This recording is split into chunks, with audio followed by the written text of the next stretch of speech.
Namaskar. Good afternoon. It's been a pleasure to have you all here. And first of all, let me welcome today's speaker. I won't be that formal, but I think it's customary to introduce the speaker. And many of you have been seeing the flyers and the notice in the waves and the mails. So it's not that detailed, but nonetheless, I will read. Vijayendra Rao, who is the speaker today, is a lead economist in the Development Research Group of the World Bank, who works at the intersection of scholarship and practice. In earlier times, we used to know the praxis. He integrates his training in economics with theories, methods from anthropology, sociology, and political science to study the social, cultural, and political context of extreme poverty in developing countries. Dr. Rao's research has been published in leading journals in economics, political science, sociology, and development studies. His policy work has focused on issues of bottom-up participation, local democracy, and gender. He is a fellow of International Economics Association and chair of advisory committee on the programs on boundaries, membership, and belongings at the Canadian Institute of Advanced Studies. And there's recently a small monograph, 250,000 democracies in India, has just come out from the World Bank working paper series, which will be eventually become a book, part of the book chapter. And I had chance to glance it in the morning, but not in detail. I found it quite interesting, and I think many of you have been most probably attracted by the title itself, Democratizing Democracy. But when I looked into the kind of outlines in the flyers, it's a kind of intersection of political economy and democracy, because there's a long tradition in the study of democracy, what makes democracy possible. From Seymour Martin Lipset to Barrington Moore Jr., Theda Skocpol, many, the scholars have studied, there's a large-scale survey traditions, public opinion survey, public attitude, Pippa Norris and others in the West. So there's democracy itself is a very, has a long history of scholarship, debate, discussion, because it's one of the most important theory, practice, way of life, motivation. You define the way you like it, but it's been there since the ages of the Plato, Aristotle, and it's the greatest preoccupation of human mind. How do we understand democracy? How do we make it workable? How do we what is a democracy? It's a very contentious subject. But Vijayendra comes from the political economy perspective development, because democracy has always been challenged in the developing countries. What kind of prerequisites? People talked about social prerequisites, economic prerequisites, and it's always intriguing and paradoxical to look into the democracies in our part. And basically, democracy being aspirational values.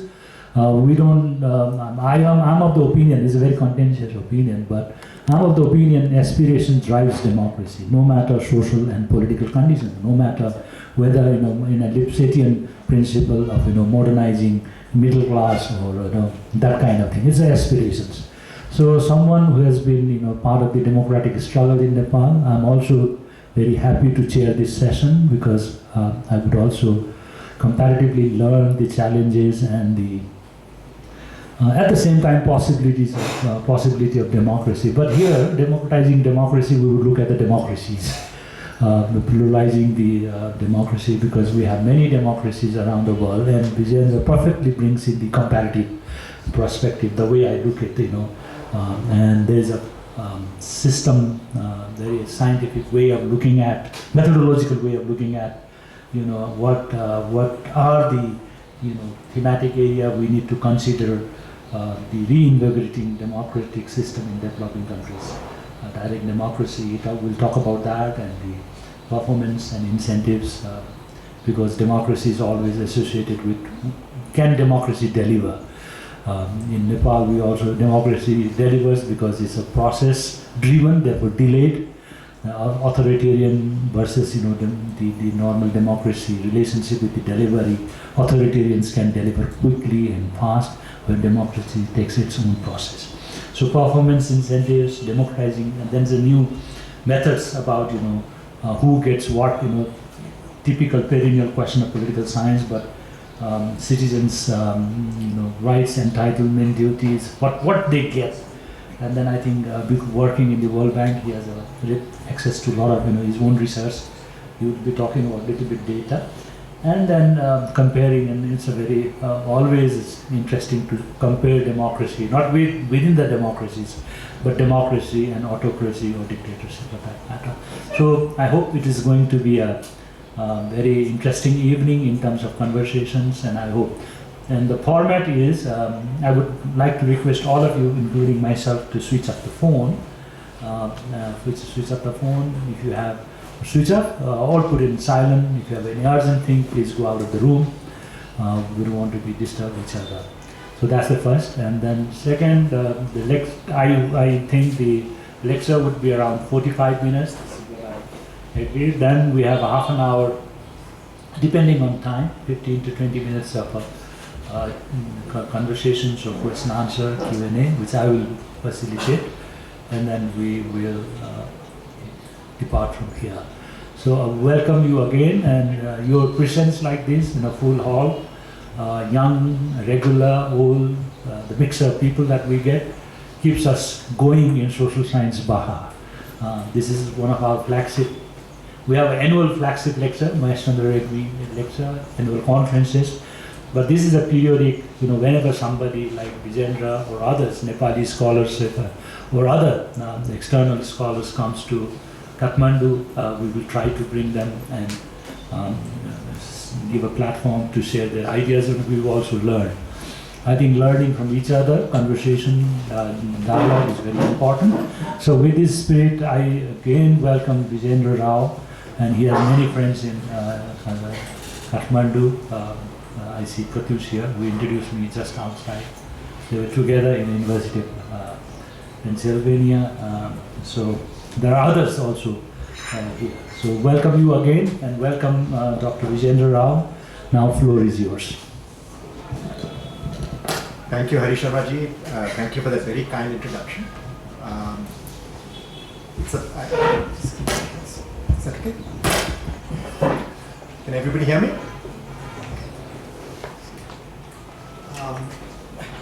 Thanks so much. It's a real pleasure and an honor to be here. I thank Deepak ji for arranging the talk, and he's arrived this morning from South Africa, so I hope he's able to stay awake during the talk.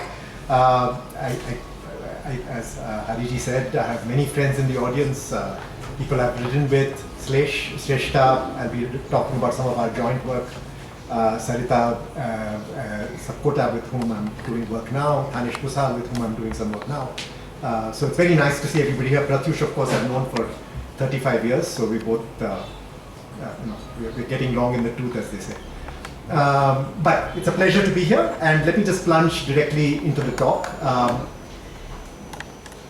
Let's start with this basic statement. And this is not a statement about Nepal or India or any country, it's a statement about the entire planet.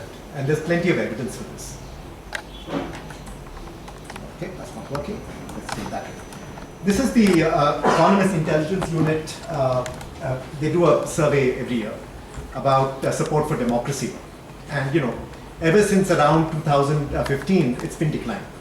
And it's going down further and further. Every country in the world is showing the same thing. And democracy is not in danger yet, at least I hope not. But it is under threat because people are losing faith in it. And why is this? It's what I call the 3 C's. The first C is clientelism, the idea that elected officials tend to take care of their own people, and don't work for the benefit of everybody in the population. So electoral competition, particularly first past the post kind of competition, becomes a story of that person being elected and taking care of their own community, their own jat, their own village, or whatever else. Yeah? Of course, corruption. The high cost of elections contributes to that corruption. but then of course it transits into people using electoral office as a profit-making mechanism.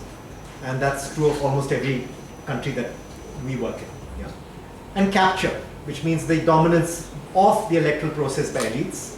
Again, this is not just a global South phenomenon, it's as much a global North phenomenon as a global South phenomenon. All three are both everywhere in the world.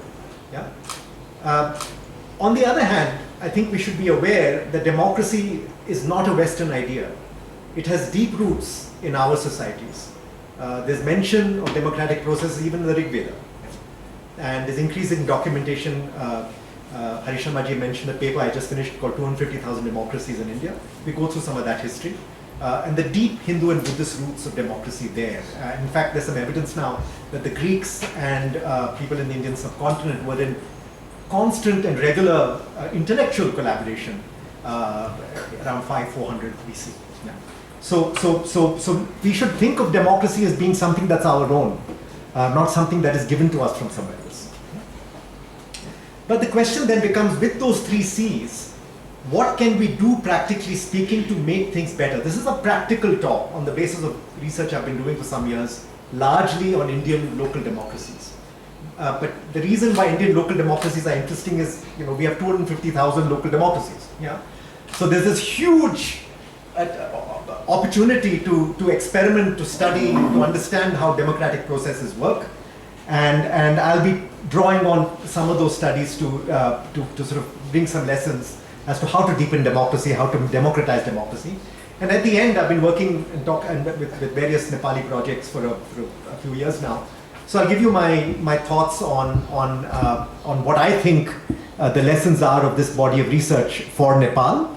But I'm by no means the expert in the area. There are many people here who know much more than I do. So I hope we can generate a dialogue with that. And I certainly want to learn from you as well as report what I have to report to you. So let's first start with the idea of deliberative democracy. And again, as I said, there's evidence for deliberation in Hindu and Buddhist texts going a very, very long time back. And of course, Amartya Sen has written about the argumentative Indian, but many people have written about this. Chris Bailey, C.A. Bailey has written about it. I'll be talking about a book I finished a few years ago called Oral Democracy.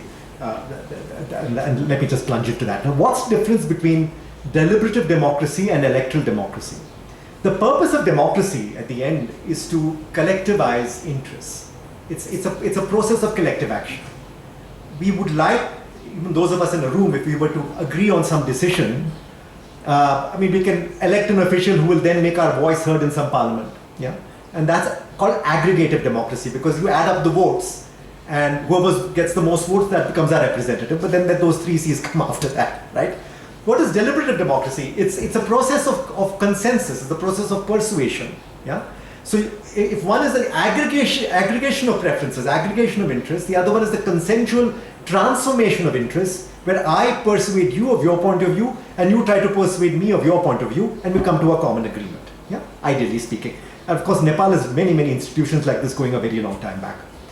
In India, we have, because of the 73rd Amendment to the Indian Constitution that was passed in 1992, something called the Gram Sabha, the village meeting, which is required by the Constitutional Amendment to be held at least 2 times a year in every village in India. Yeah? And that village meeting, which is open to everybody, is meant to make planning decisions, participatory planning decisions, is meant to monitor the performance of elected officials. So it really, anything in India becomes the largest ever in history, but in this case, this is the largest deliberative institution in human history. Okay? And it covers over 850 million people. So this book that I did with Paramita Sanyal that we published in 2019, if you're interested, it's a free open access book from Cambridge University Press. We call Oral Democracy. So let me just briefly explain what we tried to do in that book. Now, what we did in that book is that we collected data. We recorded 300 village meetings. Each village meeting goes on for about 2 hours, 2.5 hours. We recorded 300 of them across what were then in 2004, the data was collected some time ago, were 4 South Indian states: Kerala, Karnataka, Tamil Nadu, and Andhra Pradesh. Okay? And the reason this is interesting is because each of those states has implemented the 73rd Amendment in very different ways. India is a very federal structure, so the states are the ones who actually enact the laws and translate the constitution into action. And they did it very, very differently. Kerala is very high quality and famously so. They have participatory planning, nested participatory planning, they have constant village meetings, and all of this has made Kerala Panchayats famously one of the great participatory institutions in the world. Yeah? Karnataka, which is my home state, is of medium quality. It sort of invented the Indian Gram Panchayat system, which is an amendment in some ways. But the Gram Panchayats, village Panchayats have some power, but not as much as the Kerala Panchayats. By the way, Nepali municipal governments have much more power than Kerala, according to your constitution. Keep that in mind. We're talking about lesser amount of power than you guys have in your country to your local governments. And I hope to come into that as we end. So Karnataka is sort of medium quality. Tamil Nadu is also sort of medium quality, yeah, in how they've done things. The worst at that time was the state of Andhra Pradesh, which was a completely technocratic state and tried to undermine the constitution by not even having local body elections. They didn't even have elections till somebody hauled them to the Supreme Court. Yeah? So it was a terrible, terrible panchayat system. Remains not that great. Andhra Pradesh, of course, is now two different states, Telangana and Andhra Pradesh. Telangana is doing a little bit better than the state of Andhra Pradesh. So there's a lot of variation across these four states. Now, these 300 Gram Sabhas were recorded between 2003 and 2004. They were transcribed and then translated into the from the four South Indian languages into English. And there is an interesting natural experiment, and I'm going to show you a map of South India. The borders that you see, which says Hyderabad, Mysore, and so on, these are the old princely states or the directly administrated territories of the British. You have the Madras Presidency, directly administered by the British. You have the Bombay Presidency, and you have the other presidencies. And then you have the princely states of Hyderabad, Mysore, and Kerala, which is Travancore and Cochin. Yeah. Now, what is sort of interesting is these, like the state of Hyderabad, the old state of Hyderabad, was a remnant of the Mughal Empire. So it's been in those borders for, at this point when we recorded data, 300 or 400 years. Yeah? Mysore state similarly has a very, very long history. Yeah? What we did, so there's a commonality to the history of these places and common administrative history within those borders. Interestingly, in 1956, Indian states were reconstituted along linguistic lines, which means that each state was supposed to speak only one language. Okay, so this gives us a chance to do a natural experiment, because if you believe, like many linguists, people who study linguistics believe, that there's something called a linguistic community, that people who speak the same language have the same style of discourse. Okay, what we did is that we matched mistakes in those villages. So in the modern state of Andhra Pradesh and the modern state of Tamil Nadu, if you go to the border of those states, on either side of the border, you will have people who speak Tamil in Andhra Pradesh and people who speak Telugu, which is the Andhra Pradesh language, in Tamil Nadu. If we pick those villages, they are villages across the border that speak the same language, so should have the same style of discourse. Yeah, in fact, they have the same caste system, they have same everything. Yeah, I've done other work on that. But they are separated since 1956 by the new borders, the new state borders. Yeah, and also remember that in the old days they belonged to the same administrative territory. This was Hyderabad being split up into, in this case, Karnataka and Andhra Pradesh, and so on and so forth. So the same administrative history. Given all of this, they should have the same style of discourse. So we can then test with this by comparing the linguistic nature and the language used in discourse between these villages. We can test to see how much has state government policy affected the style of discourse. Point one. Okay? And what do we find? I'm going to do this quite quickly because I'm going to be talking about 4 different studies. We find that almost entirely the style of discourse is determined by state policy. It's got nothing to do with history, nothing to do with culture. It's almost entirely determined by policy. The incentives offered to those village meetings, the kind of orders given by the state government bureaucrats, the kind of structure that those meetings are given, the powers that they're given, this is what determines the discourse. Not some, everything is culture, everything is history, everything is language. It's not that. It is, state policy can change and improve the quality of public participation. That's the point that we're trying to make in this book. And we go through it in great detail in the book. During COVID, Pratyush had organized an online talk on oral democracy. I think the recording is still there if you're interested in a deep dive into that. Secondly, we also found the other criticism of participatory democracy is that poor illiterate people will not be able to participate. That's actually not true. We find enormous participation by quote unquote illiterate people because they're able to make a lot of noise and in a way that makes their interests heard. That's one. And secondly, there are thought leaders in those communities who represent their interests in those meetings. Okay? So literacy has no effect on the quality of discourse we find. We also find that when a Gram Sabha is held, when these participatory meetings are held, outcomes improve. There's less corruption, there is better public service delivery. And finally, the other criticism is elites will dominate everything. We don't find that either. We find that in fact the preferences of people that matter in the Gram Sabha, whose preferences are heard, are those of what in political science is called the median voter. The person with the median preferences. It means it works exactly like an efficient democracy should. Elite dominance is not there in the Gram Sabha. Okay? And you can read the book for all of that. Yeah? So in other words, participatory democracy, deliberative democracy works when it is given power. It improves living conditions, improves the quality of democracy, and is not, in our case, in the South Indian case anyway, dominated by elites. Okay?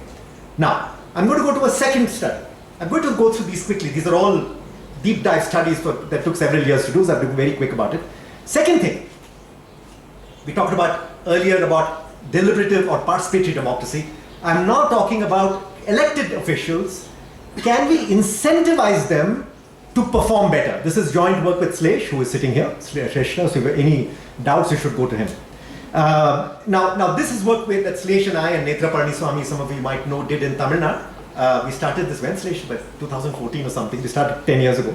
We just published it last year. We're very lazy people. Anyway, so this is in the state of Tamil Nadu. And what did we do here?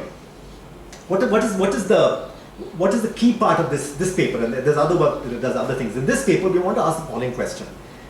Can we incentivize politicians to perform better by firstly scoring them their performance accurately and then giving them, if they do well, a bigger public budget that they can spend, more budget for that village? Or just giving them a certificate saying you're an A-grade panchayat president and then giving them posters so that they can campaign saying I'm an A-grade panchayat president. Okay? So that's the experiment we run. It's called a randomized control trial. So it's a very well-designed experiment that actually Slesh helped design. So you should again give him credit for that. How did we arrange this experiment? In April 2015, all presidents, we had, how many Slesh? 200 villages, right? Yeah. We had 200 panchayats in the study. Yeah. All 200 panchayats received the same letter. In the control, so we split those 200 into three boxes. The first box is control, nothing happened there. Second box, equal number, got this certificate. Third box, equal number, got the financial incentive. And the letters, official letters they got said the same thing. In the control villages, they basically said they'll be evaluated as usual and they'll be given an A, B or C grade with no incentives. In the 2/3, where there was either the financial or the non-financial incentive, they were given a letter saying if you get an A grade, you'll get so much money. If you get a B grade, you'll get so much money or this certificate. Exactly what they will got, I'll show you in a second. But what is key to this is that they were scored in an accurate way. Because in our countries, what happens with scoring? You'll give somebody a bribe, that fellow will give you an A grade. Yeah? It happens even in schools. Why would it happen in a panchayat? Yeah? How did we avoid that problem? We avoided that problem. We didn't. Tamil Nadu government avoided that problem by forming a committee with a set of criteria. They were given a set of criteria to judge the performance of panchayats. Those committees consisted of former elected officials, former local bureaucrats, and local journalists, but from another district, not from their same district. Okay, and remember, Indian districts are huge. So they had to travel all the way to assess the quality of a panchayat and they knew nobody there, and they came unannounced with that scoring sheet. And we got this PricewaterhouseCoopers, which then went through its own crisis. But anyway, that's another story, to audit the accounts.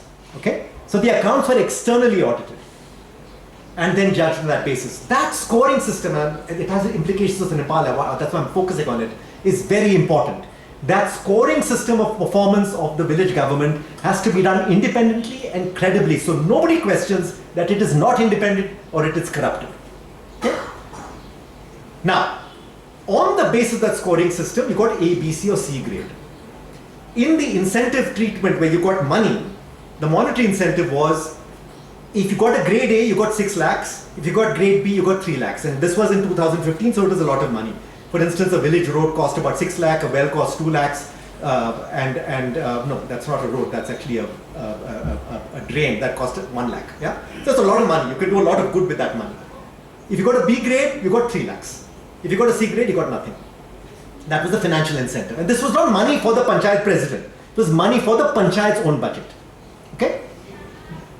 In the information treatment, in the certificate treatment, basically, if you got an A grade or a B grade, you got this certificate. And you can't read Tamil, but I'll tell you what it is. You can see the translation on the right. Yeah? The name, your name as a panchayat president, your photograph, A grade, plus the score marks are given 73 out of 100. And then that is signed by a senior government official. We wanted the Chief Minister, Yala, to sign it. Unfortunately, she was thrown into jail before that happened. That didn't happen. So anyway, this is what we gave. And this then, not just a certificate, we gave them a bunch of posters along with this. Campaign posters with this picture, with this image on it. Okay? So that is the incentive. What did all of this do? This incentivization, regardless of whether it was a financial incentive or a certificate incentive, improved access to private transfers, improved access to public goods. Most importantly, it partly addressed the problem of clientelism. Because generally speaking, in the control areas, for instance, the panchayat president favored Indian Gram Panchayat, you have generally 3 or 4 villages. So the panchayat president favored his own village, and ignored the village that was not his. That was addressed. They were more likely to spread their money across all the villages. Yeah? So there was also some evidence for decrease in corruption, decrease in nepotism. And what is most important, basically the results between financial and the certificate were the same. It didn't matter if you gave them money or gave them a certificate, all of this improved their performance, that incentive. And that certificate cost was, something like 5,000 rupees. Incentive cost was between 6 lakhs and 3 lakhs. Yeah? So there was a huge difference in cost. Now, always keep in mind, the scoring system was independent. So everybody trusted that scoring system. If that wasn't independent, these results would have been seen. All right. I'm now going to go to the third thing we did, which is democratizing data. And particularly in this case, what we're trying to do, again in Tamil Nadu, in one district in Tamil Nadu with 40,000 households, it was a census of Theni district in Tamil Nadu. The idea here is the following. When you have a participatory democracy and you're sitting in a village meeting, or in your case a toll meeting or a ward committee meeting or even a municipal meeting, people come with a lot of interests. And of course in Nepal, your municipalities are so spread out. We were working in Dhankota municipality. To go from one part of the municipality to the other by jeep is 2 hours. It's crazy, right? So you're much more so when everybody's coming for this, say, ward meeting, or maybe in a municipal level meeting, one person doesn't know the problems of another person because they're coming from so far away, there's no way of seeing their conditions. So they'll always think you're lying. Somebody will say, I need my road is very bad. Somebody else will say, no, my school doesn't have a roof. How do you show that credibly? In addition to arguing about what should be done with the money, they are arguing about whose problems are bigger.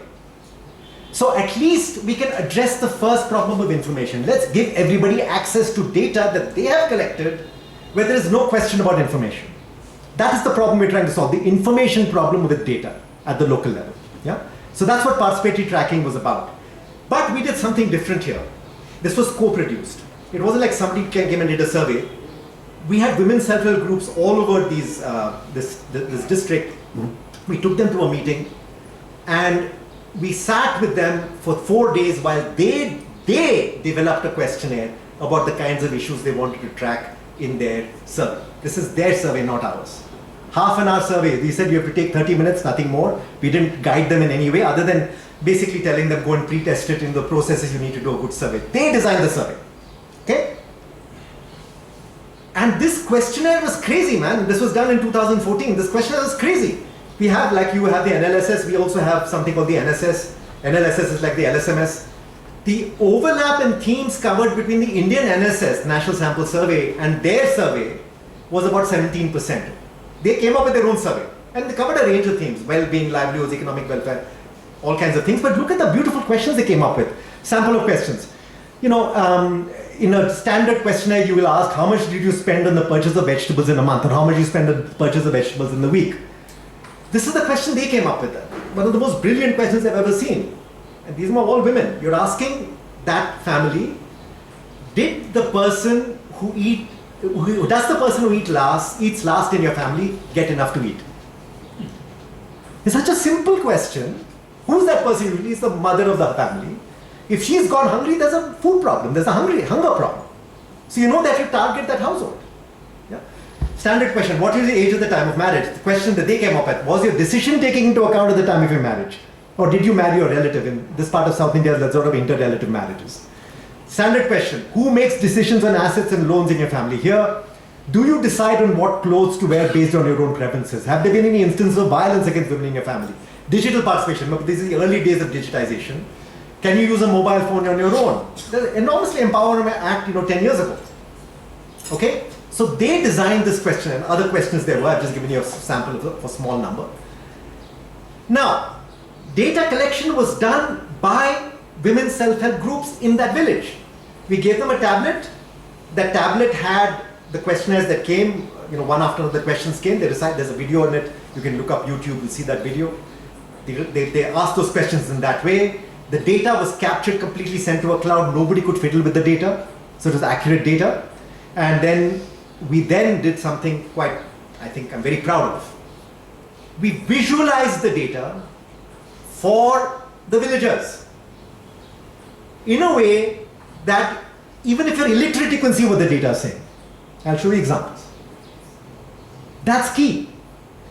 Anybody in that community should be able to look at that visualization and say, yes, this makes sense to me. The assumption we make is the assumption of the expert, that it takes a PhD in economics to look at data. I think that's BS. Yeah? If somebody can invent an iPhone which can basically do all kinds of chat GPT stuff and all kinds of things with a simple interface, why can't we do that with data? That's where we are weak, all of us. Yeah? And that's what we put a lot of effort into with a wonderful woman called Kendra from the MIT Media Lab, and all of us worked on it. But you start with this village scene. Okay, this village scene, each of them show different aspects of village life. You can see that little box, a pen there that has a goat, a house, a fridge, and so on. Those are village assets. That banana tree, I don't know if you know, but South India, but we tend to eat food on a banana leaf. Okay? So that banana tree is food and nutrition. Then you see a flower bed, that is marriage. I'll show you in a second. There's a toilet for open defecation. There is intra-household communication. You can see that man and woman talking in a corner. Let me plunge into that a little bit. Okay? So we did a pilot of 32,000 households with this service. This is a census, huh? Because this was decentralized data collection, we did a census in 3 weeks. What did we see? Let me show you this data visualization on intra-household bargaining. So the idea here is, you ask a question like, in your opinion, is your opinion accepted related to your child's education and marriage? It's a question. Now, the response to that question is visualized in such a way and then depicted that if the man's say is greater, his face is greater. Woman says greater, her face is greater. And if the in-laws say is greater, their faces are greater. Okay? So you can go through all of these questions. Who make decisions regarding your marriage? We're comparing two villages there. You can immediately compare those two villages, Agamalai and the other one. And you can see whose face is bigger. Yeah? That immediately tells you what that is, which village is doing better on that score. You can look at that and say it yourself. Yeah? That's the power of visualization. And here's a depiction of assets. You look at the various assets we asked. If you gain the asset, there'll be a green box around your asset. If you lost the asset, it'll be a red box. If your asset stayed the same, no box. Immediately comparing these two villages, which village is better off? The right village. Yeah? Anybody can see that. And each box depicts one household, by the way. They can see every household and what's happened with that. This is on family and marriage. And this is a visualization that is in the nature of a flower. The higher the flower, the higher the age at marriage. If the flower is open, then your decision was taken into account when you picked your spouse. If it's closed, that means you just did whatever your parents said. The number of leaves is the number of kids. Okay? If the flower is red, you married a relative. If the flower is yellow, you married, somebody who's not a kin. And immediately you can see, comparing these two villages, which is a more, if you wish, a modern village, which is moving out of these traditional norms. Yeah? And that's what they saw in the village. Food and nutrition. Comparing the two villages. This is the banana leaf. There's a bengan, what do you say in Nepali, bengan? Began. There is chicken, there's some rice, there's a papaya, depicting fruits, vegetables, meat, and rice. And you can immediately see, this is again per household, which village is doing better. Clearly the right village is doing better. If there's a blank banana leaf, that means they answered yes to this question of, did the last person who eat went hungry? So clearly the right village is doing better than the left village. All of these were presented in a village meeting, in the Gram Sabha, in a public meeting that determined the allocation of budgets. So therefore, this data was fed back into the decision-making process. And I am obsessed with this idea that this should be standard in every village, anywhere in the world where you have a problem of data access. Rich or poor, certainly in Nepal. Okay? Or versions of this. In Nepal, you might want to go more towards public goods, and that kind of thing. We're trying to do that in our little experiment, which I'll talk about. But it's a hard problem, but I think it's really worth it because we saw wonderful results from it. Okay? Now I'm going to the final study, which we just finished. This final study is asking the following question. What is the alternative to a democratically elected representative? What is the alternative? A bureaucrat. A bureaucrat makes all the decisions for you. And in fact, there are bureaucrats, not my friend Tanesh here, who's a great Democrat, but generally bureaucrats believe bureaucrats are smarter than elected officials. Yeah? So you can ask the following question. Is it better to have elected officials making decisions for you or bureaucrats? You want an autocracy, you don't want democracy, that means bureaucrats are going to run your life. Let's see who does it better. That's the nature of this paper. It's called The Added Value of Democracy, done with a bunch of friends of mine. And generally speaking, this question is very hard to answer because you can only do a cross-country regression comparing autocracies to democracies. A lot of this kind of bullshit work goes on. I'm sorry to give it an adjective, but it's not very credible work.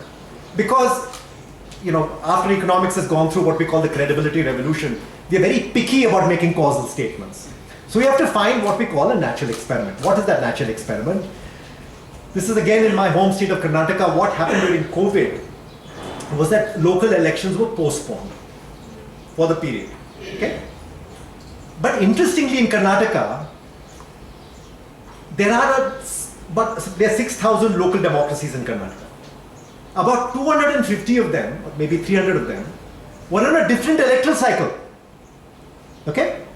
So what happens when elections are postponed in Karnataka is they appoint a bureaucrat to run the village. Okay? But those villages that were on a different electoral cycle were run by the elected officials, where the bureaucrat was reporting to the elected officials. Alright? And interestingly, when we looked at the spread of this elected-appointed kind of comparison, most of them were appointed, of course, because the elections were postponed. We found that within, just in case you don't know India, we have districts and then we have blocks, or in Karnataka they call taluks, which are one level below the district. So this is an example of a taluk called Davangere Taluk. And you can see the yellow villages are those which have elected officials, the blue villages are those that have appointed officials. And you can see that spread across, it's spread across quite randomly. Yeah? And in fact, you go through the whole state, you'll see that the spread of these things is in every block. Those elected villages are in every block. And when you compare the data, what we call the baseline data, between elected and appointed, they're very, very similar villages. They're very similar. So that experiment gives us the chance to look at very similar villages and ask, when they're run by elected politicians and they're run by bureaucrats, who performs better? And we now have access to all kinds of administrative data, millions of records of data that we can look at. So I'll just show you a few examples. One thing we did is that we did a survey in all these villages, 2,000 villages, and we asked citizens to tell us what they want the village to do. What are the 3 top priorities of things that they want the village to do? Yeah? So you get a sense of what citizens want the government to do. Then we have access to all the budgetary allocations from the administrative data in Karnataka. We can then match and see what the village spent its money on compared to what citizens wanted to spend their money on. Clear? Yeah? And we can see where is that match better. And you can see in the graph that the match is much better in democratically run villages than in appointed villages, in administratively run villages. Democratically elected representatives represent the interests of their citizens much better than autocracies, than bureaucrats. There's also another result in the paper that shows that, yes, that is true, but upper caste benefited more. Okay, so that's a caveat that I'm not going to show, but it's also in the paper, you can read it. Give me another example. All of us know that during COVID there was a lockdown. Now India has something called the Mahatma Gandhi Rural Employment Guarantee Scheme and Guarantee Act, you can call it what you want. It's 100 days of employment to anybody who asks for it in rural India. You get a very nice regular wage. Nowadays at many states it's about 350 rupees. And you're given some public work to do. Yeah? So it's basically a welfare scheme. Yeah? What happened during lockdown was, and you might have seen pictures of this, I'm sure it happened in Nepal also, people ran away from their cities, from Bangalore, other cities, to the rural areas because cities had no welfare scheme. You were just sitting there starving. So if you wanted to live, you had to go to the village and get access to NREGA. So you can see around the COVID lockdown a huge spike in demand for this welfare scheme. Yeah? And that's the spike that comes around April 2020, which is when the lockdown is actually July 2020. People anticipate the lockdown running in. Now compare the blue line, which is elected villages, and the red line, which is administrative villages. Where was that welfare scheme better administered? And you can see that there is a clear and statistically significant gap where the elected villages did better in giving citizens access to the scheme than appointed villages. And there are very solid outcomes that come from being an elected official. Because you're electorally accountable, you're more likely to listen to the preferences of citizens. Democracy is better. Yeah? Now, let's talk about Nepal. Why did I go through all of this? This is all Indian stuff. Because I think there are lessons for Nepal in all of this, and I want to go through them one by one. As I said, I'm not the expert in Nepal. There are many, many people in this room who know much more than I do. But let me give you my 2 bits, and then I'm happy to have a discussion and learn from you. First point is the Indian panchayat system, at least learning from that. Democracy takes a long time to mature. We all get frustrated with the outcomes of democracy, with the process of democracy. This is not something that happens overnight. It takes a long time to mature. But if you just let it happen, if you don't actively work to make it better, it's not going to get better. It just doesn't happen. It has to be worked at. And quite honestly to me, you guys, Nepalis, have one of the most ridiculously fantastic, ridiculously fantastic because it's unbelievably different from anywhere else in the world, with the possible exception of Switzerland, local democratic system. Tanesh is an expert on this. He's written a lot about it, and it's remarkable what the Constitution gives you, 2015 Constitution gives you. I find it remarkable as an outsider. It's also mad, in the sense it's so extreme that it's kind of thrust on you. Yeah, and so it's going to take time for it to start working. But we've been doing work with Baha on climate resilience and what local regular people in the 3 sort of geoclimatic regions of Nepal, how they're facing climate change. With landslides and floods and all kinds of stuff happening, and that is increasingly going to happen. I feel that this is one important reason why Nepal will be more resilient than other countries, because of your system of local democracy, if it works better. Yeah. Now, having said all of that, one of the results from our paper that I just finished on elected versus appointed, we also show that when the bureaucrat has technical expertise, they do better on that. So technical experts should do technical things. You don't want an elected official to do technical things. Yeah, so be aware of that. So you need to have that technical expertise. But supposing you were able to take some lessons from what I've suggested here and have a credible scoring system of elected official performance, which you don't have right now. I don't care what the government tells you, you don't have it. That was independently assigned, citizen monitored, brought from the bottom up like participatory tracking like I showed you. where citizens were giving report cards for local government performance. And I will tell you a little bit. In Dhankuta, in Itahari, Sarita Netra Palniswamy, Sabine Inglekhu, Shujit Maharjan, a lot of people, Upamanyu Datta, have been working, and to some extent me, have been working on a system where citizens come using OpenStreetMaps to map every street, every common property resource, every forest, every public well, every school, every health clinic on a nice digital map. We then give them the opportunity to score the performance of that public service and that public good. That digital map, which is citizen generated, is then available to everybody on an app. We're trying to develop that system. We've gone a little bit. We've done it for Dhankuta. We've done it to 2 wards in Ithari. Dhankuta, we've done all 10 wards. We're quite happy with this. It took us 2 years, but we're doing it on the fly. It's a World Bank, not a World Bank project as such, a little bit side thing we're doing. You know, a long way to go, but that's a small step we have taken. If that sort of system can be spread across the entire country in every municipality, then you have this committee like they had in Tamil Nadu coming from one province to another province to judge the performance of elected government. So there's no reducing the chance of corruption and the corruption of data. And that performance score is then used to incentivize elected officials. I believe, and incentivize can simply mean a certificate. I believe you will have not magical, that's too strong a word. You'll have much better performance. Okay? So what are the types of incentives you can offer? In Brazil, they've offered higher salaries. You don't have to do just what we did. They offered higher salaries. That made a difference. You can offer more budget. You can offer certificates. It's a very low cost thing. And then of course you'll have this census data. On a regular basis, you'll be able to see, everybody be able to see how local governments are performing, the quality of public goods. If there's any, God forbid, natural disaster, you'll be able to see that immediately in the data, and you'll be able to see it on a map. You can address policy very quickly with that. Yeah? Okay, so that's on the data and participation, but participation is again, you know, with Nepal's long history of participatory democracy, it's very disappointing to actually see participation in practice in Nepal right now. Toll committees, ward committees, what you call the TDO, TDC, they exist, but they often exist without existing. Yeah. And if there are those meetings, you know, they seem to be quite perfunctory. With 2 years that we're working in Dhankuta, because of this data collection, we have really energized those toll committees and those ward committees. Yeah.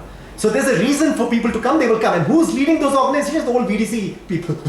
They're coming in and doing all of this stuff. So old people can guide young people in every community. And we feel that, at least I feel, that going back to my work on oral democracy, if participatory democracy can be strengthened and coupled with electoral democracy, it makes everything much better. And Nepal has a lot of electoral democracy right now, but despite your long history of participatory democracy, I 100% agree with you that that old system of participatory democracy was elite dominated, and all agree. Yeah? But that doesn't have to be the case today.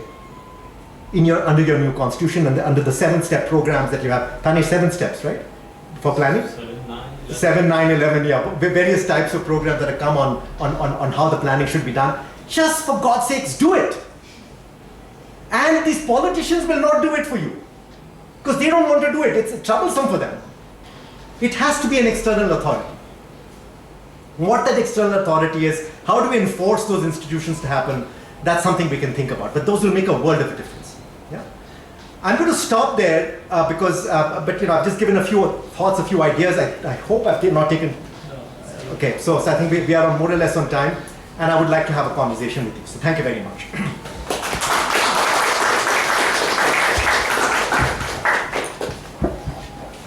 Thank you, Dr. Rao, for a very interesting, empirically grounded, thought-provoking, theoretically challenging arguments. But nonetheless, it was based on your own research of long years. So I hope it has kind of energized our audience here to ask questions, concerns. The only request is be brief.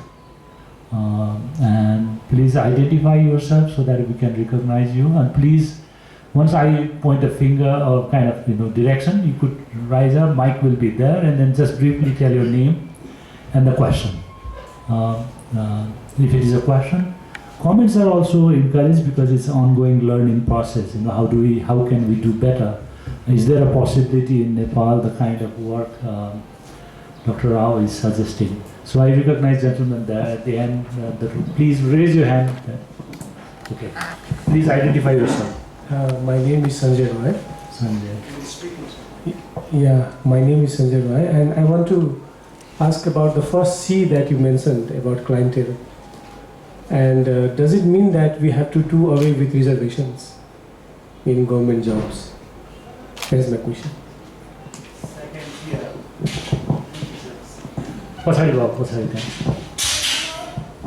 Thank you, Richard. Nice to see you here. I'm Dheeraj Sharma, Senior Economist in World Bank based in Washington.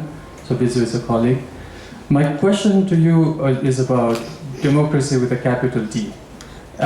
In the first slide that you showed, you talked about 3 C's, but I think one additional thing is a majority rule, right? A majoritarianism, which is, and the framers of the American Constitution were very aware that this could lead to very perverse outcomes. So how do you think about, rescuing democracy from itself in a way? Thank you. My name is Shakir and I work for an NGO here, and I have been in this country since last 2 years. My concern, but during the last 2 years I have visited most of the districts of Nepal, right from Humla to Jumla, Bajura and all. And my biggest concern has been around the around the migration of the people. There are some unofficial record which says that 25% of the Nepali population are outside Nepal. You go to village, you see that agriculture is aging, agriculture is forcibly being feminized now. So there is totally lack of youth from these areas. So I wanted to know from you, do you see the absence of youth who can hold the government accountable, who can participate in these democratic processes? How does it impact the democratic process in Nepal, sir? Thank you. Okay, we'll take questions in the bunch. It will be easy for Dr. Rao to decide. So let's, then I will come back to you. Okay, it's all good questions. Sanjay ji had a question about reservations in jobs. I'm not the Nepali expert on that subject, so, and it's got some implications to democracy, but it's beyond the scope of my talk. I can talk about reservations in India for elected representatives, which we have.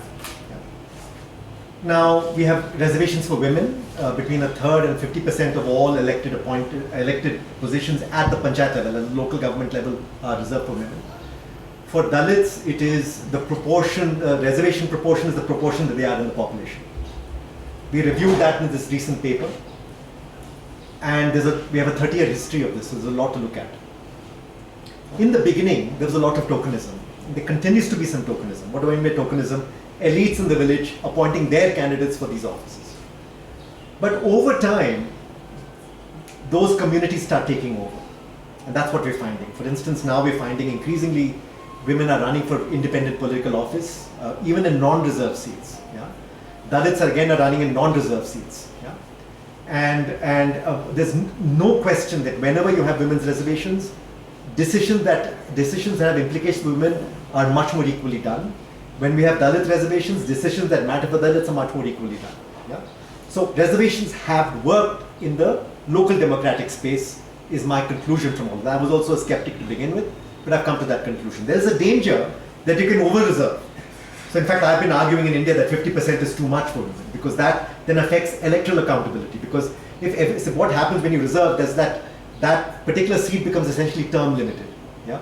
Somebody can only run there for one term. So if you don't have that chance to run again, then there's no electoral incentive to run again. So that does affect things. So, but there is a trade-off. There's a balance you can strike. There's no question it works. So let me just reserve my answer to that story. I can refer you to others in the audience. Dheeraj, my friend, is here on majoritarianism, what we do. You know, Dheeraj, everything that I'm talking about here addresses that issue of majoritarianism. Yeah? I mean, there are technical ways of dealing with it, proportional representation and all of that. I think that requires, I mean, you have that in Nepal at the parliamentary, I think in the parliamentary elections you have certain seats that are proportionally represented. Majoritarianism can be checked if citizens have the opportunity to check it. And if you're able to incentivize elected officials to not act where the majoritarianism will take them. In our paper with Slesh, we had a result that we don't report in the paper, that we found that all these incentives work stronger when the fellow is going to run for re-election. If they're not running for re-election, these results are not as strong. So that electoral incentive, along with incentive, seems to work in combination very well. We have some hints of that in our paper. Yeah? So I'm completely convinced that if you start deepening democracy in ways that I have begun to suggest, and others have suggested, that's a counter to all of that stuff. Now, beyond all of that, whether there'll be political trends that happen that, you know, some particular point of view, some religious group or something starts dominating, that can happen in any political system. So it may not counter that, but at least it can counter the 3 C's. Yeah? That I think are part of that. Shakaji, you're talking about migration, you know, we're sitting with social science Baha, they are the Nepal experts on migration, so I would refer you to them. I think your facts resonate with what I have seen. But I think on terms of implications for local democracy, it's nothing. I mean, you know, women will run for office. They will become presidents. They will take over the government. Works beautifully wherever it's happened. Yeah. So I don't think that's an issue. Young people will do so too. Maybe it'll persuade them to stay in Nepal. I know that your education minister, who's to be our colleague at the World Bank, I think she's your education minister. Am I right, Sarita? Yeah. Yeah. She came back from the US, right? Because she ran for politics. So there's an incentive to stay back. Yeah. So I think I mean, look, you've been hearing this from a lot of people, Nepalis. You have a certain advantage with climate change because you have elevated hills. You're cooler. You know, very soon you might find a lot of Indians migrating here, and you should be aware of that and do what you can.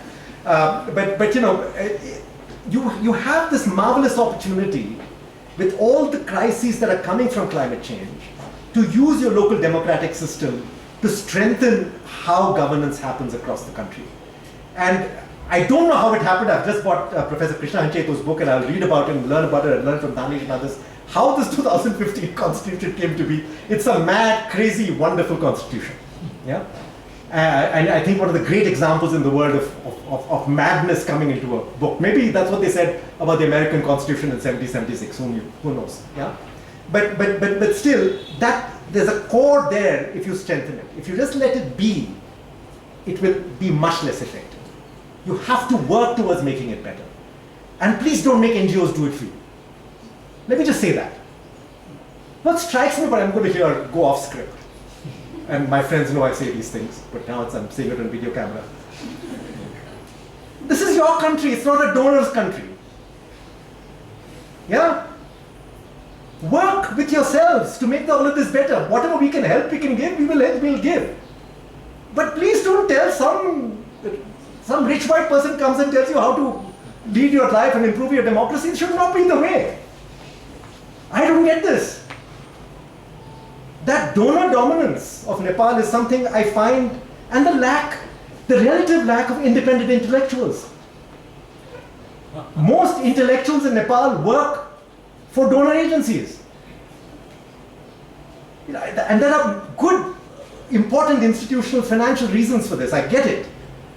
But you have such a vibrant, active society. Nepalis argue with themselves in the press and in public meetings and all kinds of places till they're blue in the face. In front of donors, chupchap ho jate hain, to say in Hindi. So what is this word? You have a much better democracy than the UK, I can assure you. In pound paper. You certainly have a better democracy than China, and I would argue you have a much more interesting democracy than India, possibly. Yeah? And you certainly have more democracy than the World Bank. Okay? Be proud of it. Now, second round of questions. Please. म तपाईँलाई आउँछु पछि पहिला त भाइले उठाएको यहाँ हात उठाइराख्नुहोस् है म बताउँदै सबैलाई म चिन्दिनँ माफ गर्नुहोस् अघि नाउँ पनि बिर्सेँ उमेर पनि हुनु लाग्यो है नमस्ते म राजीव नेपाली सोशल साइन्स बाहाबाट I understand Biju that you are talking about the bottom of democracy if I understand properly, but I will go from top up. I understand that the current ruling ideology in current world order is that there is no distinct ideology in current political economy. So I think I would use the word synonymously. We are the product of electoral autocracy in this part of the world, at least, as compared to the global north. So as you are telling that the local communities are playing more managerial role, more active role in bottom-up democracy, but I see that power elites and consider these communities as the electoral subjects still, and they are managed. But the question is how these electoral subjects are managed. If they have elected the good manager, better managers, or if they have elected the crony capitalist and extractive managers. So my question is, in this real or perceived ideological conundrum, how do we keep longing in pursuit of modernity in political economy? Thank you. Wow. No. भट्टराईजी त्यसपछि तपाईँ है छोटोमा है भट्टराईजी My name is Bhattarai. I am a retired civil servant. I am especially fascinated by your comparison between bureaucratically managed system and managed by electoral bodies, personalities. And you gave the instance of South India where you had this experiment of independent scoring or by external agency, external to even geographically as well. I'm very much impressed by that. See, we had an experience of being being managed by, being locally managed by the bureaucrats for about 18 years before the constitution came. This new 2015 constitution. We have 18 years of bureaucratic administration in the local level. And you might be well aware of that since you have visited Dhoka in Italy and also a well-experienced person. My question here is, in both cases, we feel corruption as the main determining factor, be it bureaucratic days or even after the elected local communities. There are, of course, 3 or 4 effective, you can count as 5 also, effective political parties in the sense of the political science based on the American experience as well. These are many rules and various ways of working. So I would like to hear a little bit from your experience in South India, how it worked. It is very difficult to find somebody who is external as well as independent. So I would like to hear something from your experience there and our experience here during the 18 years of bureaucratically managed local bodies. Thank you. Okay, Namaste Vijayendra sir. Actually, I just want to ask some questions about Your good name? proper Namaskar. And recent election is there in India and also held in Nepal, and so much populist votes we're getting in these days. Nepal people mention that they actively involved in the earthquake, but I was actively involved in the earthquake and I know who were there and who were not there. And few people, even the political leader who is elected leader, experience heart disease because his day-to-day involvement. And these days, so-called populists are saying that, showing their only the photos, they are claiming that they are actively involved in the earthquake. In every aspect they were involved. But I have witnessed these things. But populism is gaining so much vote these days, and just it is quite ridiculous. And they are dancing in other stages. But in Indian case, the answer is given by the voters. Here in Nepal, the populists were again the vote in the recent election. And that's my question. I thought if somebody had asked that question, then I would not ask this question. I thought that. Thank you.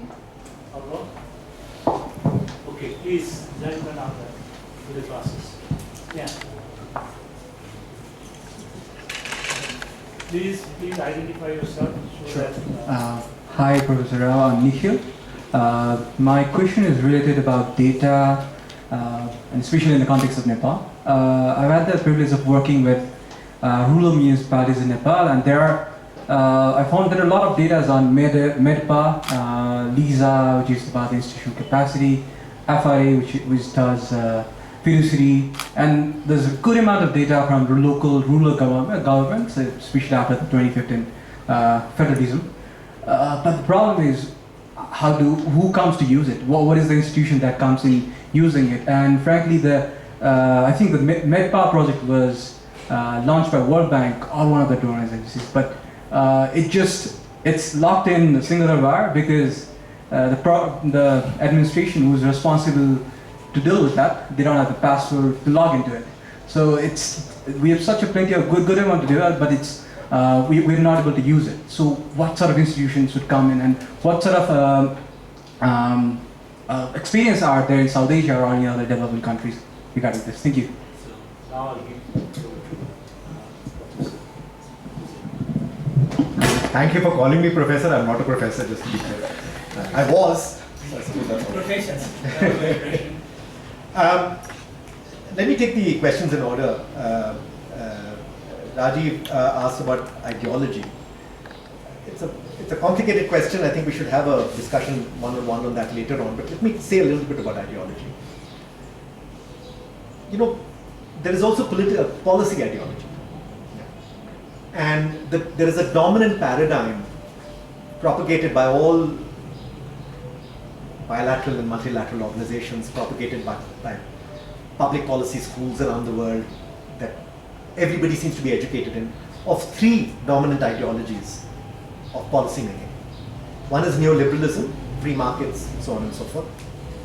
One is what you might call Keynesianism, or neo-Keynesianism, which is that the government will come and manipulate things with taxes and so on, and public spending to make things better. That's by far the dominant ideology of policy.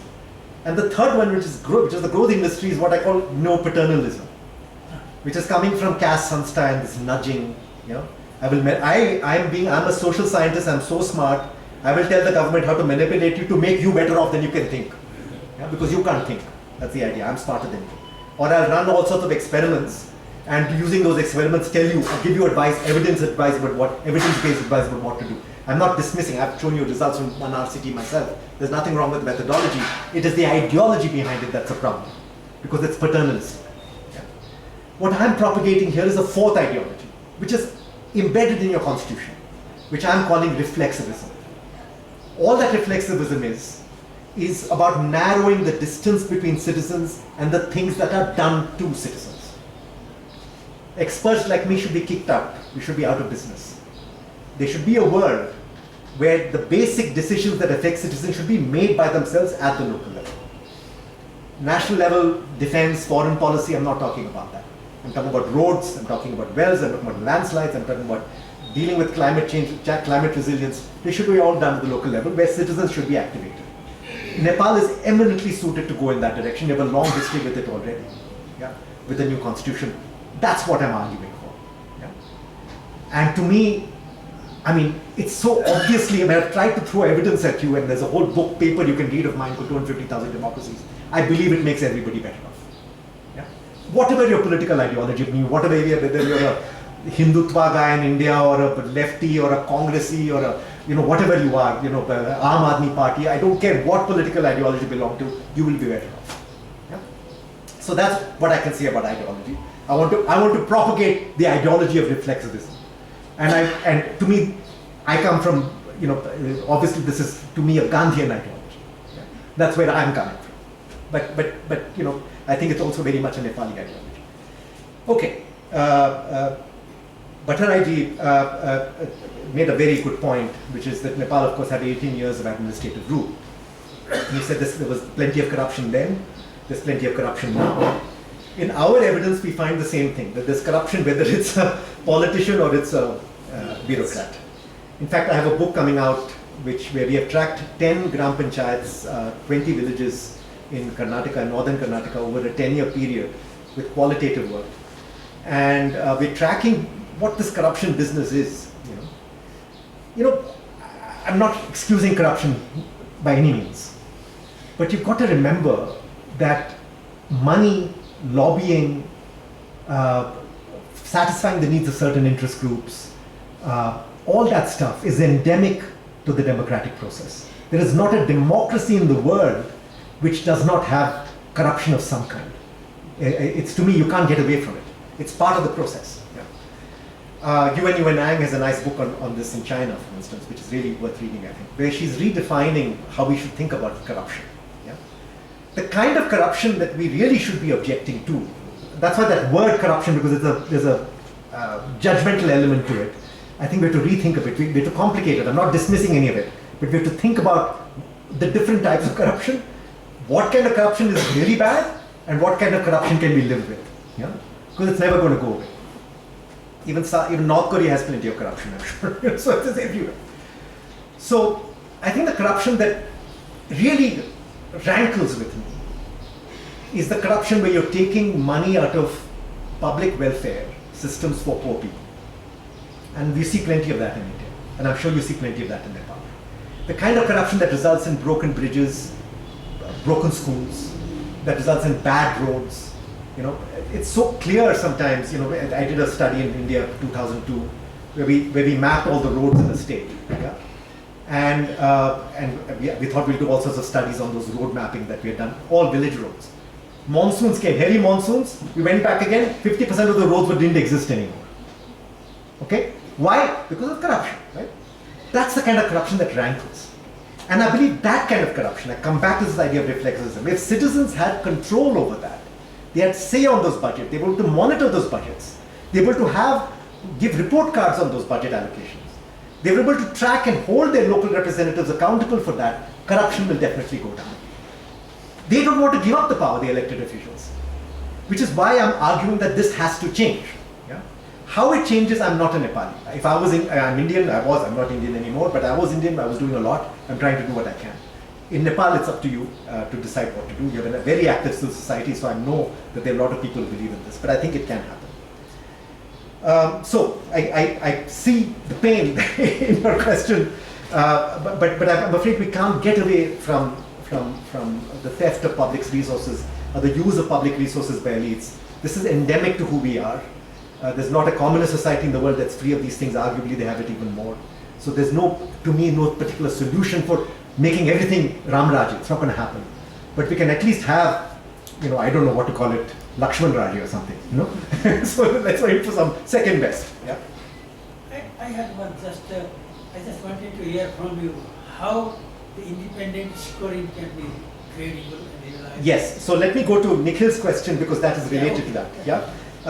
How can you do an independent scoring here in Nepal? And Nikhil, you're 100% correct. We've been trying to get access. We are World Bank and we can't get access to some of that data. Yeah?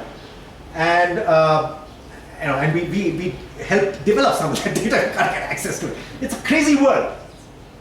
I mean, I don't know how you solve that. I think it is solvable.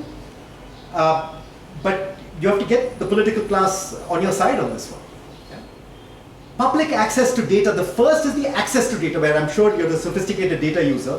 You can download the data and start doing a big data magic with it, right? And so can many other people who are trained that way. But that data should be accessible in a way that anybody can see it. Now, in the government of Karnataka, when I'm advising the principal secretary for Panchayati Raj there. We've been working together for some years. Her name is a wonderful woman called Uma Mahadeva. She's trying to make every record in the Panchayat system public. And there are millions of projects, all public now. And interestingly, they can't give us the data set because it's so big. So you have to scrape it. It's scraping, no? So we've been scraping all these papers I'm writing up from scraped data. But it's all public. Yeah? That's why you can write that last paper you saw was completely from public data. It can happen. The big trick is to make that data visualized in such a way that the average person can look at it and understand what it's saying. That means mapping, that's one. And that comes to your question. But how do we make that monitoring system work for Nepal? I feel it's a combination of different things. I don't want to give one solution because I think it's a lot of trial and error. Firstly, there has to be a will. Secondly, that will has to then be translated into action. It's a combination of two things. One is the importance of citizen-generated data and citizen-monitored data. If citizens are themselves involved in data collection or data monitoring or data quality, firstly, it makes data easier to collect, much faster, and immediately there are crowdsourced sort of checks and balances. Data quality is not bad. Okay? It's this idea of always doing fancy surveys for everything that creates part of the problem. Yeah? So there has to be a system where data is organically developed. Secondly, big data, satellite data. Yeah? Data from public administrative systems that Nikhil was saying, if that's made public, all that's already there. That's more data than you need. Once that data is there, we can work with you. There are many, many smart people. Dheeraj can help you. Slesh can help you. You're sitting right in this room. You have two wonderful economists who can help you think through how to turn that into indicators that can then inform the scoring process. That's the easy part. The difficult part is getting data access. Prapannaji, I don't want to comment on electoral results. I'm a World Bank official, so I should hold my thoughts to that to myself. Some elaboration about populism. But to me, look, I just got into trouble on Twitter after the Indian election. I usually get trolled by the right on Twitter, you know? But this time I was trolled by the left. I can tell you, very funny. The difference between on Indian Twitter anyway, right-wing troll and a left-wing trolls are better educated, so they're better English. That's the only difference. They're both equally thoughtless. They're anonymous, they just say whatever the heck they want. All I said was that the Indian election has shown that democracy is working well. That there is no democratic decline. That doesn't mean there are not checks and balances and push-ups and push-downs and people trying to appropriate. Electoral autocracy is endemic to South Asia. There's a lovely paper on this in the Journal of Democracy by a fellow's name I forget, but it's on my Twitter feed. If you find it, I've cited it. Yeah? I mean, at the end, we have to remember, you know, that this is my two bits, and there may be people in the audience who disagree with me, which is fine. I'm happy to debate it. I feel we make democratic judgments on the basis of Western trained political scientists. And at the end, every Western trained political scientist is a student of Samuel Huntington. Every one of them. You can trace histories. They maybe have brown skins like you and me, but they will be somewhere student of a student of a student of a cousin of Samuel Huntington. And Samuel Huntington was a modernization theorist, believing that the whole world should become like the West. And the American Constitution is the world's greatest constitution. When democratic systems have been in our parts of the world for 3,000 or 4,000 years, if not longer. We have evidence of this. We have evidence in Karnataka from copper plates of a village election in Karnataka where a woman was elected in the Vijayendra period, in the Chola period. Now, I'm sure the equivalent studies you can do in Nepal and find it. It's all over the subcontinent. Democracy is ours. It's not some Western import. We have to make it ours and make it work. If we start thinking of this, you know, that there is a certain idea that constitutional democracy has derived after the French Revolution and then taken on by the American Revolution, that is democracy. Parliamentary democracy has developed in England. They had their own trajectories and histories. I was just sitting in Switzerland in Montreux a couple of weeks ago talking about Swiss democracy. They have a wonderful trajectory to where they reached. That's their history. It's not ours. Ours meaning people like you and me. What is our history?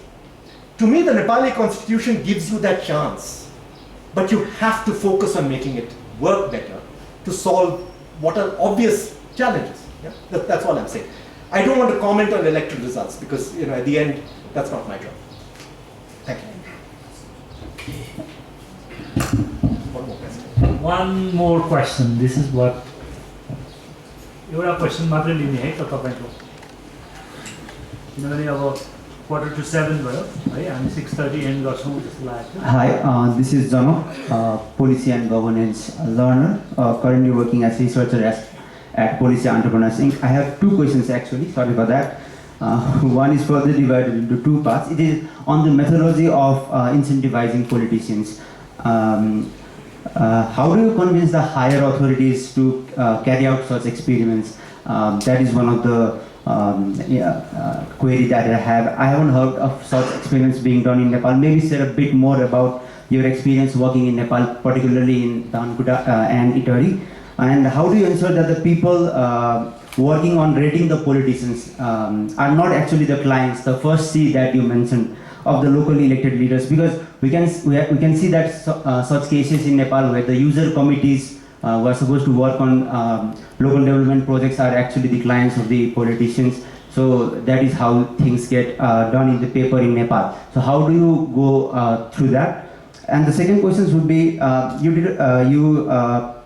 you said the experience from the fourth study, that is elected leaders versus appointed administrators. In Nepal, they are working together since 2015 after federalism. So in the LGs, that the local governments, we have both the elected leaders as well as the appointed administrators. And there's a huge politics going on currently on bringing the Federal Civil Service Act, which has far-reaching consequences from provinces to local governments. How can we incentivize administrators to work in collaboration with the politicians?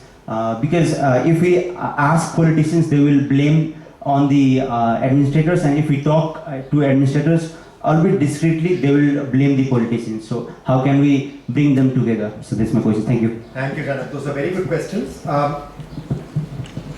So on incentivizing, I don't think Nepal is doing it really, because, and you're right, incentivizing will not work. I mean, there are programs in India that give, there's a thing called in Karnataka called Suvarna Grama Yojana, which is, golden village. It's based on crap data. Nobody believes that. It's some politician's friend gets the award. That doesn't work. If the scoring system is independent, then it works. Yeah. How do you make that scoring system independent? And I don't think it's impossible. One is, as I said, citizen-based crowdsourced data. So when data is crowdsourced, anybody can catch BS. Yeah.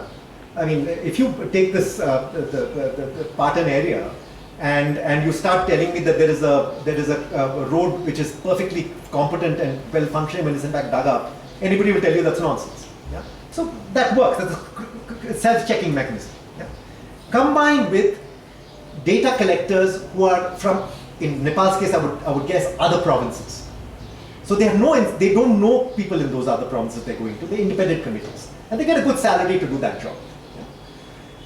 Combined with public data, admin data. Yeah? If all of those are combined, and then you work with some smart economists, I said you have some of Nepal's best economists sitting in the room here. Bring them with you, bring Slesh, bring Dheeraj, there are many others that I can suggest. Bring them all into the service of creating these indicators. Yeah? You will really, I think, be able to have a good scoring system. And then how you incentivize them, whether it's bureaucrats or politicians, how they work together.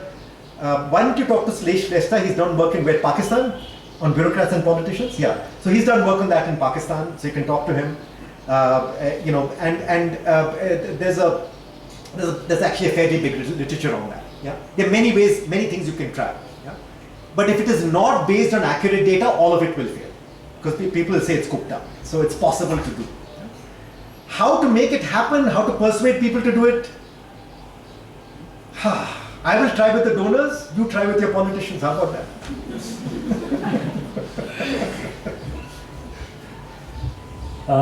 Thank you, Vijayendra Rao, for a wonderful conversations and presentations. Thank you, audience, for your enthusiastic questions and concerns. Baha looks forward to such debates in the future. Whenever there is a call, please do join us. Because we want all of us to learn and share various aspects of the, our society, politics, economy, history. That's what I call social science. Baha is a place to converse and converse. So this is particular meaning of Baha. We gather, we converse and converse. So thank you very much for this wonderful late afternoon. We'll see you again in the next lecture. And with this word, I would like to present a token of appreciation from the Baha. It's a small mug, social science Baha written here. Oh, beautiful. And it's a lecture. So thank you, Vijayendra.